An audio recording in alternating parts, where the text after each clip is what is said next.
आप सोचते होंगे कि अगर मैं बहुत इंटेलिजेंट बन जाऊं, साइंस में नई डिस्कवरीज कर लूं, कुछ पेटेंट्स मेरे नाम हो जाए तो मैं बहुत अमीर बन सकता हूं। लेकिन क्या आपको निकोला टेस्ला की लाइफ के बारे में पता है? निकोला टेस्ला के नाम पर 300 पेटेंट्स थे। वो 9 लैंग्वेजेस बोल सकते थे। आज इतने सालों के बाद भी जितनी भी मोटर चल रही हैं, जितनी भी फैक्ट्रीज में काम हो रहा है, उन्हीं की इन्वेंशन इंडक्शन मोटर की बदौलत है। हमारे घर में बिजली उन्हीं की डिस्कवरी की वजह से आई है। लेकिन क्या आपको पता है कि 7 जनवरी 1943 में एक न्यूयॉर्कर होटल के स्टाफ में काम कर रही एक औरत ने होटल के रूम नंबर 3327 को खोला और उसके अंदर उन्हें एक 86 साल के बूढ़े आदमी की लाश मिली। और वो लाश निकोला टेस्ला की थी, जो उस होटल में पिछले 9 सालों से रह रहे थे। निकोला के पास आखिरी दिनों में कोई पैसे नहीं थे और वो काफी टाइम से सिर्फ दूध और बिस्किट पी के अपनी जान बचा रहे थे। और हर रोज उस खाने में से भी कुछ हिस्सा पास के कबूतरों को दे देते। अब मेन सवाल जो आपके मन में आ रहा होगा और वो ये होगा कि इनके साथ ऐसा क्यों हुआ, क्योंकि इन्होंने तो खुद की एक कंपनी टेस्ला इलेक्ट्रिक कार भी बनाई थी। और आज की ये वीडियो इसी टॉपिक के ऊपर है। टेस्ला का जन्म 10 जुलाई 1856 में स्मिल्जन, क्रोशिया में हुआ था। टेस्ला के फादर एक पुजारी थे, जबकि माँ खेती का ख्याल रखती थी। टेस्ला के दोनों पेरेंट्स एक अच्छी फैमिली में से थे। टेस्ला का एक बड़ा भाई था और 3 बहनें थी। टेस्ला अपने बड़े भाई डेन के साथ बहुत खुश होकर रहते थे और उनके साथ पक्षी पकड़ते, मछलियां पकड़ते और बाकी गेम्स खेलते। लेकिन जब निकोला 7 साल के हुए तो निकोला के बड़े भाई डेन की घोड़े से गिरकर मौत हो गई। निकोला अपनी बायोग्राफी में लिखते हैं कि मैं इस इंसिडेंट को कभी भुला ही नहीं पाया। मुझे हमेशा अपने भाई की मौत का सीन याद आता रहता था। उन्हें ऐसा लगता था कि उनके पेरेंट्स उनके बड़े भाई से ज्यादा प्यार करते थे और उनकी मौत के बाद वो टेस्ला को भूलने लगे थे। निकोला टेस्ला के फादर की सिटी ऑफ गॉस्पिक में ट्रांसफर हो गई और यहाँ पर टेस्ला की स्कूलिंग स्टार्ट हुई। टेस्ला पढ़ाई में बहुत इंटेलिजेंट थे। उन्होंने 9 से ज्यादा लैंग्वेजेस सीखी। वो हर एक सब्जेक्ट में A+ ग्रेड ले आते थे, चाहे फिर वो फिजिक्स हो, मशीनरी हो, केमिस्ट्री हो या फिर इवन फ्रेंच क्यों ना हो।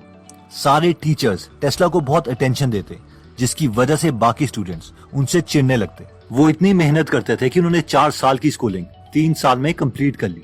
स्कूलिंग के बाद जब टेस्ला घर पहुंचे तो उन्हें कॉलरा नाम की बीमारी हो गई थी, जिससे उनकी मरने वाली हालत हो गई। टेस्ला के डैड को लगा कि वो मर सकते हैं और अपने बेटे की खुशी के लिए उन्होंने टेस्ला से कहा कि तुम जो बनना चाहो वो तुम बन सकते हो और मैं तुम्हें पुजारी बनने के लिए मजबूर नहीं करूंगा। और लकीली टेस्ला कॉलेरा से रिकवर हो गए और उन्होंने ऑस्ट्रिया में पॉलिटेक्निक ज्वाइन कर लिया। पॉलिटेक्निक में उनके साथ एक लाइफ चेंजिंग इवेंट हुआ।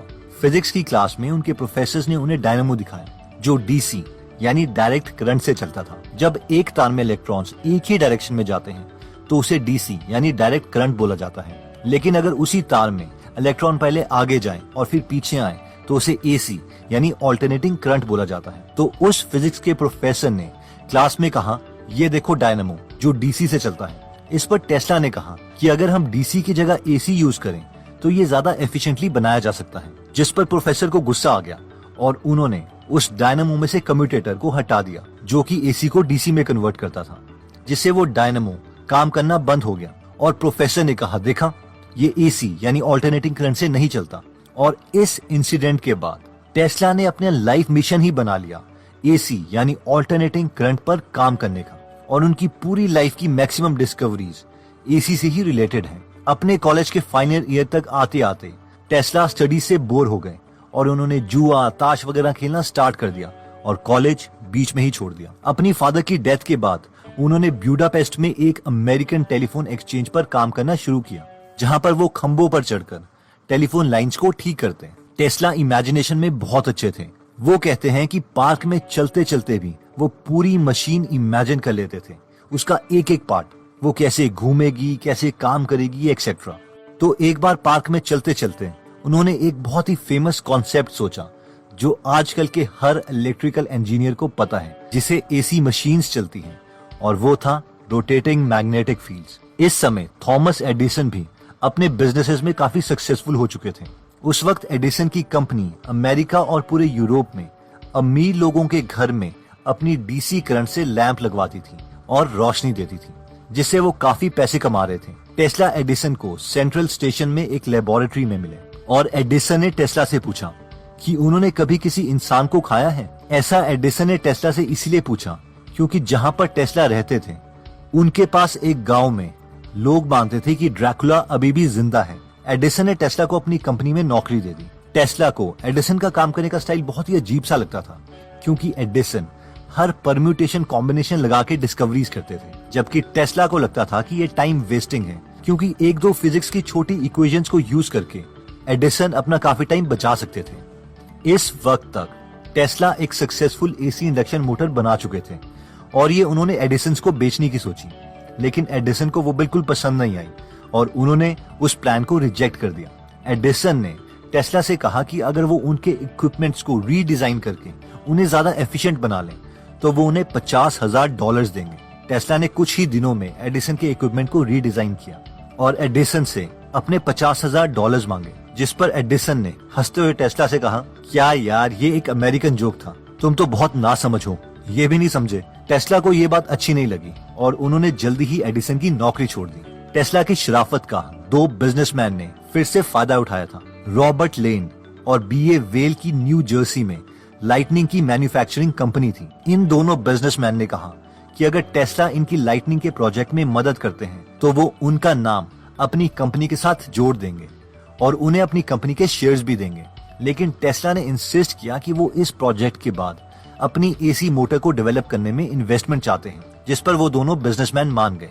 टेस्ला ने बहुत मेहनत करके बहुत सी स्ट्रीट्स और फैक्ट्रीज में आर्क लाइटिंग को इंस्टॉल करवाया। उनका काम मैगजीन में भी पब्लिश हुआ, लेकिन जैसे ही कुछ महीने में आर्क लाइटिंग का काम खत्म हुआ, टेस्ला को कंपनी से निकाल दिया गया। दोबारा से टेस्ला के पास कुछ पैसे नहीं बचे।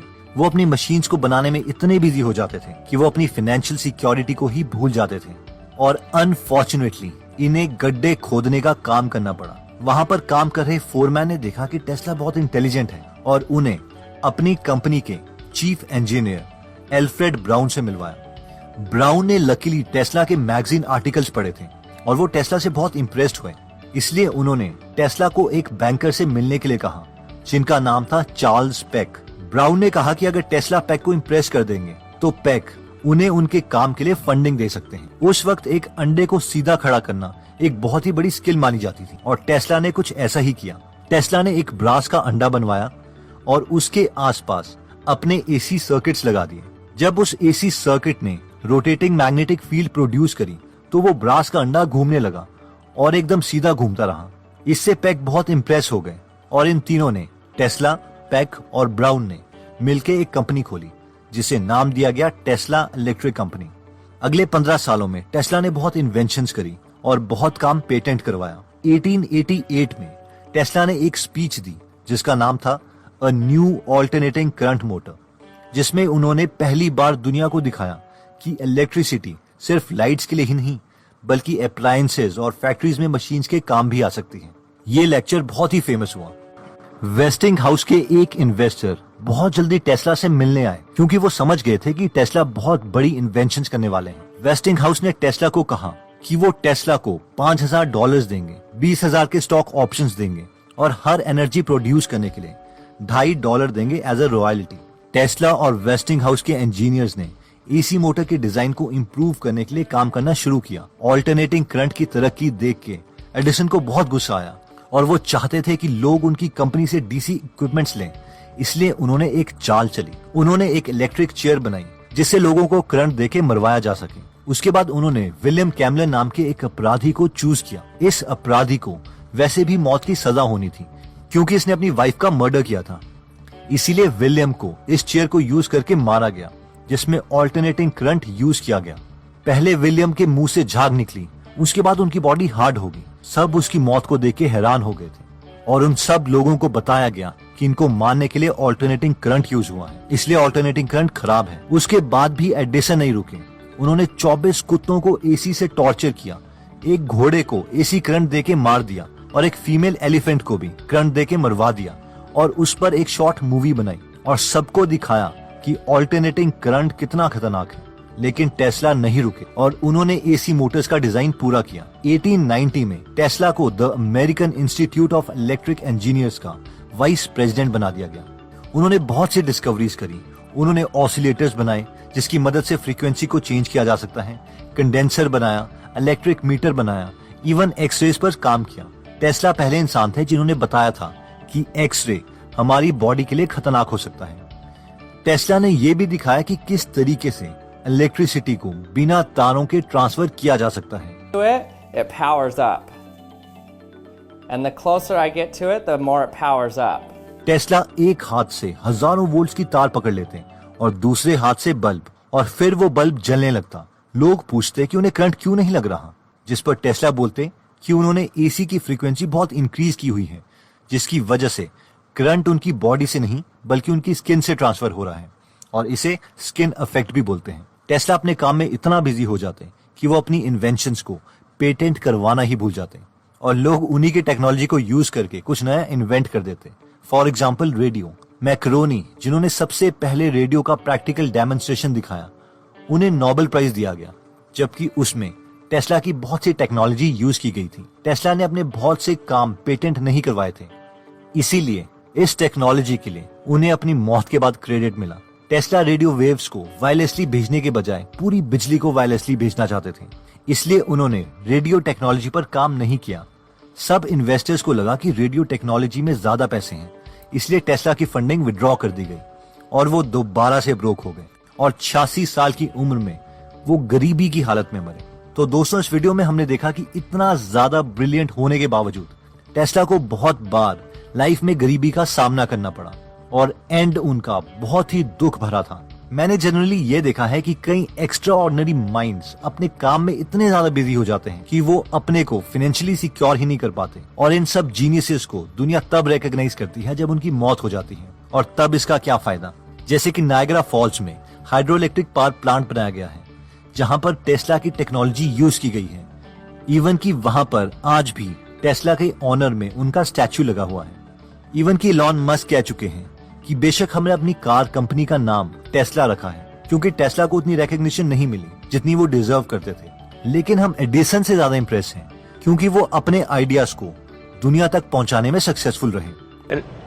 It's an interesting contrast, like Edison versus Tesla, because interesting, the car company is called Tesla. And the reason it's called Tesla is because we use an AC induction motor, which is an architecture that Tesla developed. And the guy probably deserves a little more play than he gets in current society. But on balance, I'm a bigger fan of Edison than Tesla. Because Edison brought his stuff to market and made those inventions accessible to the world, whereas Tesla didn't really do that. Anyways, आप ये incredible story अपने friends या family members के साथ जरूर share करें, और उन्हें भी समझाएं कि खुद को फाइनेंशियली सिक्योर करना कितना इंपॉर्टेंट है। और साथ में अगर आप ऐसी और बायोग्राफी सुनना चाहते हैं, जैसे कि डॉक्टर एपीजे अब्दुल कलाम पर, आइंस्टाइन पर, इलॉन मस्क पर, या फिर दोबारा से निकोला टेस्ला पर, तो आप हमारी गीगल ऐप डाउनलोड कर सकते हैं। यहाँ पर 120 से ज्यादा फ्री समरीज अवेलेबल हैं, और हर हफ्ते संडे को हम एक फ्री समरी इसमें ऐड करते हैं। अगर आप इस ऐप में इंटरेस्टेड हैं, तो इस ऐप का लिंक मैं डिस्क्रिप्शन में दे दूंगा।